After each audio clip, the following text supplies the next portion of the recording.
segment. Hey, all right. This is original right here. As an artist, when do you know when it's time to hang it up? As an artist, me and Rob are both artists. Rob is a little bit more active than me right now. That boy, a singer on the way. If you ain't been on his socials, go check it out. Got something on the way there. But as an artist, when do you know it's time to hang it up, Mr. Davis? When you don't love doing it anymore. That's the word. That's the word. When you don't love doing it, let me explain something to you, bro. Me and my boys went to Six Flags last Saturday, and Mm-hmm. we came back Sunday morning. On our flight, in first class was Public Enemy. Mm-hmm. Because guess who they was performing with? Guns N' Roses that Sunday night.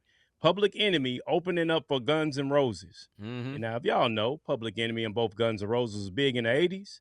Right. You know, Flavor Flav, yeah, boy, still out Yeah. there. You dig Yeah. what I'm saying? And I get it. Their platform is bigger, but when you stop loving the music, when you Mm-hmm. stop loving the creativity behind what you do as an artist, that's when you know it's time to hang it up. It's not about the fanfare. It's not about how many likes, how many streams. It's about when you stop having love for what you do. For me, I only can speak from Rob Redeem as an Yeah. artist, be it me singing or rapping. That's when I'll know it's time to hang it up. When I hear something and it's just no spark anymore. Go ahead.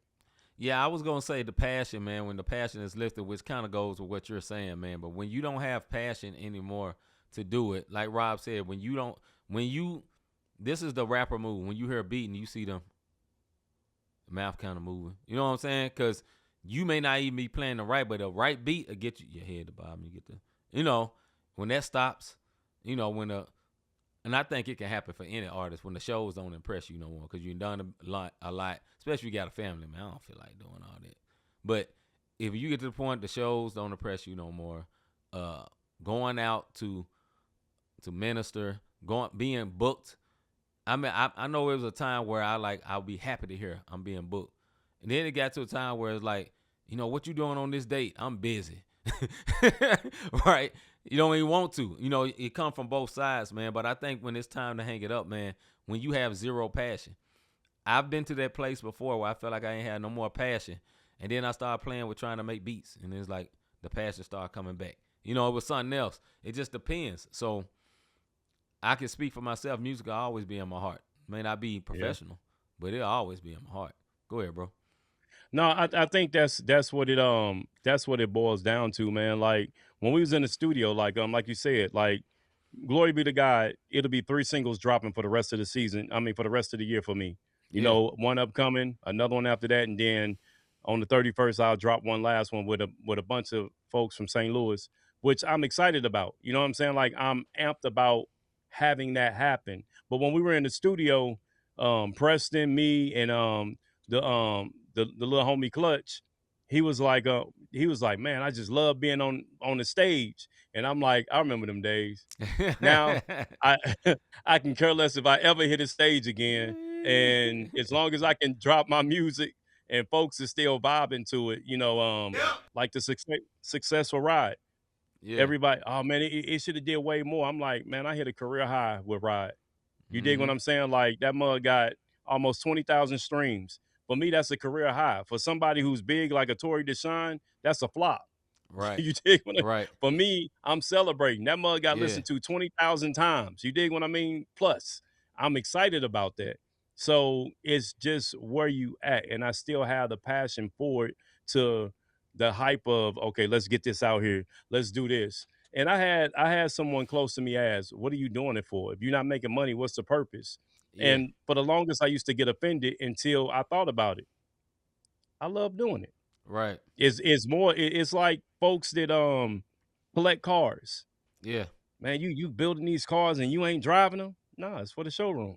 You dig Right. what I'm saying? Like I put them in car shows. I don't want to drive it up and down. I put it on the Right. trailer and put it, and that's how I look at the music. Like I make the music, I put it out there, and then I let the people who want to celebrate with me and keep it going. I'm not worried Yeah. about the bag, so to speak. Like I love doing this for the Lord, man. Like real talk. Go ahead, man.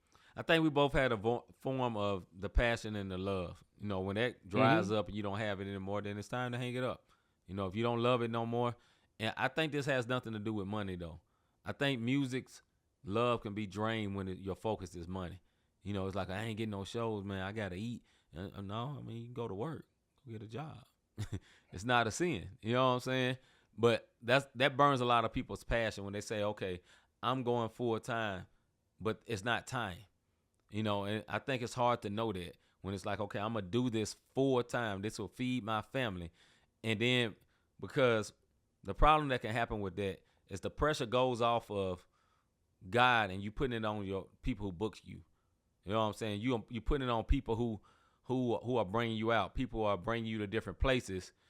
You putting the pressure on that, and you can't put the pressure on those people. The pressure should be on God to take care and supply your needs, not on people like that, and that cause you to hate them. So that's just something to think about when you get to that place where it's like, okay, I'm gonna be full time doing this music. Okay, you do understand that you are depending on someone booking you to get your music majorly. You may have streaming and all that. I mean, I got a secret. Streaming don't make a lot of money.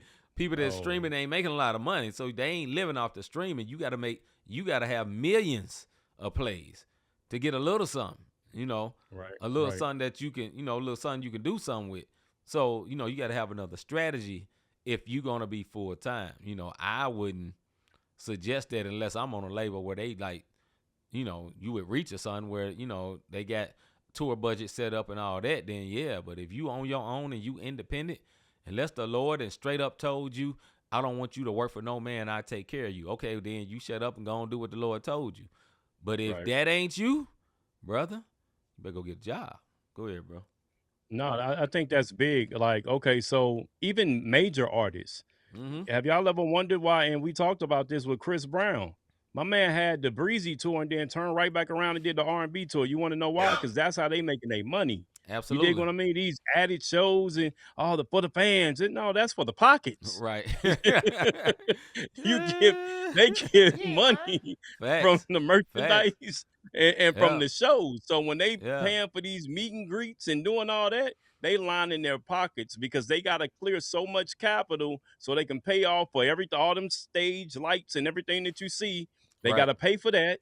They got to pay for everybody on tour to do all that, and then they got to clear it. So that extra show, like, shoot, the first show, I get that, and that'll pay for that. But then if I do these 2 more shows, I'm pocketing all that. Like, in demand. Yeah, the pockets. I'm just telling you, that's where the extra shows come from.